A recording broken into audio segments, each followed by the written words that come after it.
4 ways. Not the typical 3, but 4 ways. Let me give it to you here. The San Francisco 49ers have to make the Philadelphia Eagles a one-dimensional team. We just spoke about the RPO or the PRO, whatever you want to refer to, about how effective that the Philadelphia Eagles are with that and how bad the San Francisco 49ers defense is against that. When you make them a one-dimensional team, that takes the RPO out of the equation here. Either force them to pass or force them to run. Decide which poison that you don't want to eat and attack the other, right? Now, if I'm the San Francisco 49ers, I would definitely take away that running game, like I believe what Alpha Rob just said, right? If the Eagles take away the San Francisco 49ers, or sorry, if the 49ers take the Eagles running game away and force them to pass, that makes their job a lot easier. You can stay in your zone coverage with the league-high 10 interceptions. You can put pressure on Brock Purdy and force him to the left with your 4 defensive linemen. The 49ers have to make the Philadelphia Eagles a one-dimensional team to have success this weekend. Number 2, guys, if you have watched any San Francisco 49ers games whatsoever, they motion the crap out of pre-snap. At one point, they are probably moving 3 to 4 guys every pre-snap, right?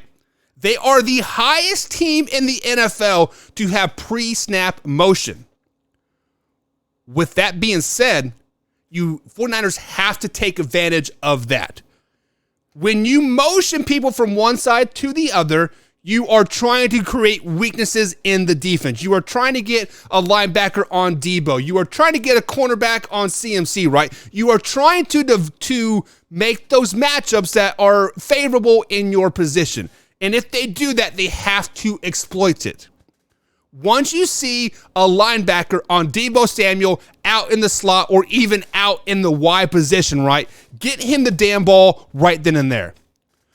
You have to use your motion, and you have to use it effectively and smart. You have to be smart about it, right? Now, we've seen the 49ers, they do a lot of motion where they hand the ball to Debo, and he just wants to run as fast as he can to the outside. That is all good and dandy, but the Eagles are smarter than that. The Eagles have a pretty good defense. The Eagles are the second-ranked defense in the NFL. Get yourselves in position. Motion Debo all the way out to the outside. Get him on one-on-one position. Or actually, the X factor of this game is Brandon Ayuk. Get him in one-on-one positions versus some linebacker or a safety. Make it happen. Next up, number 3 is you have to jump out early on the Philadelphia Eagles, meaning a 2-score game as soon as you are out of the gate. Let's flashback. It was the Cincinnati Bengals versus the Buffalo Bills, right? It was 14-3 before, it was 14-0 before we even blinked an eye. 2 drives, 2 touchdowns. The 49ers have to do the same thing. 2 drives, 2 touchdowns, and a 3-and-out by the Philadelphia Eagles.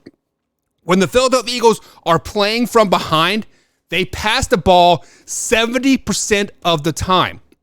So when they are down by 1 score or plus, meaning 6 points or more, not 3 points, I didn't do 3 points, but a touchdown or more, they pass the ball 70% of the time. That effectively takes away the RPO game. That effectively takes the running game away. That effectively makes the Philadelphia Eagles a one-dimensional team. Very, very, very good. And for the 49ers, you jump out early, make them a one-dimensional team, bada bing, bada boom. It is a snowball effect, and you are starting to roll. Now, if all that seems to fail, the 4th way that you can beat the Philadelphia Eagles is you have to spy Jalen Hurts. Jalen Hurts is arguably the MVP of this season. I've been on the Patrick Mahomes train all season long, and after the Giants win, I'm like, man, Jalen Hurts is the MVP. Jalen Hurts is what makes this team click. You have to spy Jalen Hurts each and every play. Put Fred Warner on him every play. Put a linebacker on him every play. When he rolls the pocket and he wants to decide to run, you put a helmet on that short shoulder over and over and over again. Make him punish for even think about running that damn ball, which in return makes them a one-dimensional team. In return, takes away the RPO. In return, gives you the ability to jump out early. All those 4 keys will give the 49ers very, very high leverage going into this Philadelphia Eagles game.